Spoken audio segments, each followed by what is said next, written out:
So this is on the Cornell West reading, The New Cultural Politics of Difference. And so what I want to talk about mainly in this video is how the different, I got kind of confused at first because he goes into sort of a whole bunch of different things and I wasn't sure how they related to each other. So that's what I'm going to do in this video. I'll go a little bit into each, but not too much. So basically what I realized how they all connect is he's talking about the new cultural politics of difference, which not surprisingly by the title is the connecting theme. I think really what this is about is he's trying to explain what that is, but also argue why it's important and how it should, can, does function.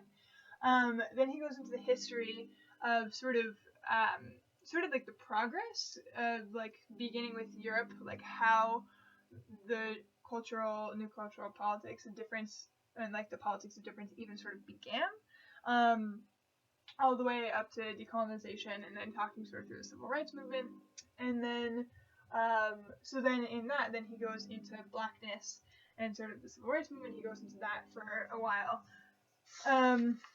and I could do an entire other post on just that part, but I am not going to. And then at the very end, then he articulates what he calls four major historicist forms of theoretical activity, which is where he talks about demystification and deconstruction and stuff like that. And I think actually what that is sort of an articulation of what the new cultural politics of difference is. So how do they relate to each other? So in history, I think I've been articulating it a little bit already, but in history, he's talking through, okay, so where did we start from and where are we now? And so where we are now, combined with sort of where we were through the civil rights movement, those two things sort of equal this current crisis he talks about on page 520. Our present crisis.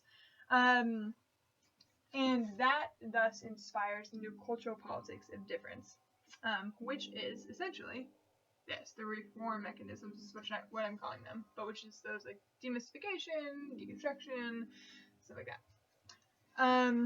So you'll see if you look on hopefully here I have attached a little breakdown of the history. But basically, I think the important points of the history, there's the three sections. The first one is on Europe. We was talking about that. In that one is that is basically that the the ambiguous legacy of the age of Europe. The foundation of that time, sort of theoretically and philosophy-wise, cultural politics, was on page 513. Precious ideals like the dignity of persons, individuality, or the popular accountability of institutions, democracy, were unleashed around the world, which is really great in some ways, and we've seen in other ways can be problematic. And then he talks about Arnold, who introduces the idea of spreading ideas, and is like, this shouldn't just be sort of like in our own little cluster and like just us privileged people having this knowledge and ideas. This should be spread to other people. But then, as Cornell West, and you also might have been like, whoa, wait, this is problematic.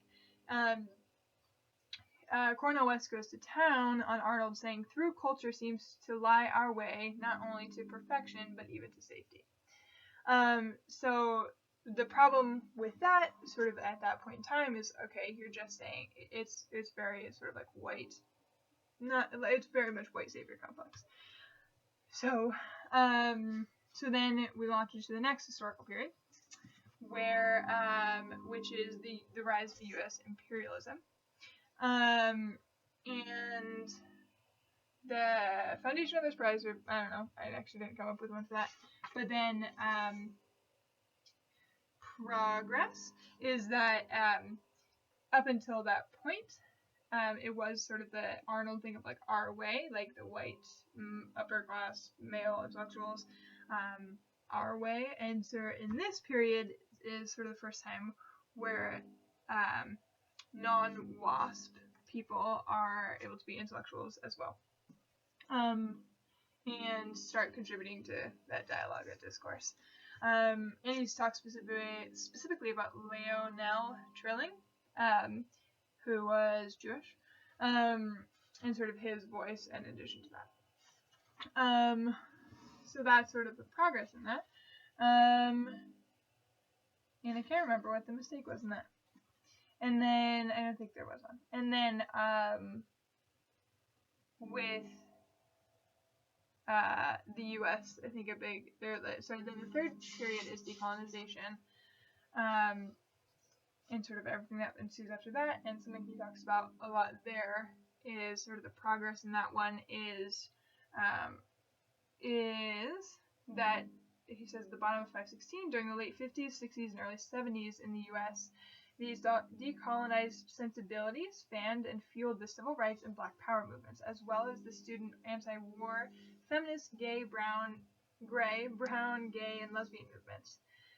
In this period, we witnessed the shattering of male WASP cultural homogeny and the collapse of the short-lived liberal consciousness.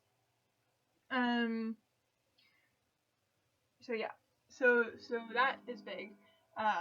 Progress, but then the sort of downfall, the mistake is that is sort of what Gates goes into of like the others chain. So that, okay, now there's dialogue, there's empowerment, but hasn't been like accepted. There's a difference. There's a separation. So yeah, that's sort of the gist of the history thing.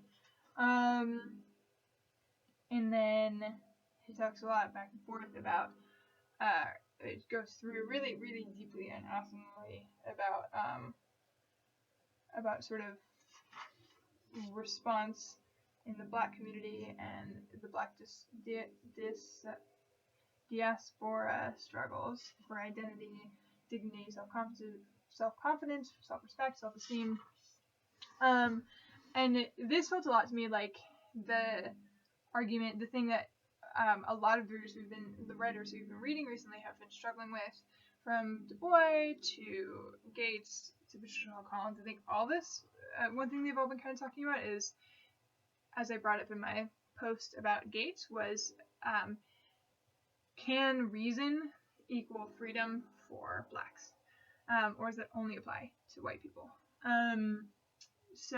Or other, like, who does it apply to? It doesn't seem to Gates, and I think he argues that well, like it applies to Blacks. So he's sort of tuning into that argument, looking at it, and sort of his response to it is saying, in the middle of 519. Following the model of Black diaspora traditions of music, athletics, and rhetoric, Black cultural workers must constitute and sustain discursive and institutional networks that deconstruct earlier modern Black strategies for identity formation, demystify power relations that incorporate class, patriarchal, and homophobic biases, and construct more multivalent and multidimensional responses that articulate the complexity and diversity of Black practices in the modern and postmodern world. And then, so like, I think that is a big before that actually sort of a big articulation of this thing, the present crisis. But sort of that piece that I just read is sort of segues into his final bit about, I think like the last 2 pages really brought it home for me, where he says, I have no clue how to say this person's name. Heideggerian's destruction of the Western metaphysical tradition, Derridean's destruction of the Western political philosophical tradition, Rhetorian demythologization of the Western intellectual tradition, and Marxist Foucaultian feminist anti-racist or anti-homophobic demystification of Western cultural and artistic conventions. So he's saying for him that's sort of the turn toward history and difference in cultural work, and using those four as a way to break things down and really move forward. And yeah, that's all my post is going to be for now, because I think this piece was so hefty that I would have to leave like a 30-minute post on it, and I'm not going to do that for everyone's sake. But yeah, so that's that for now.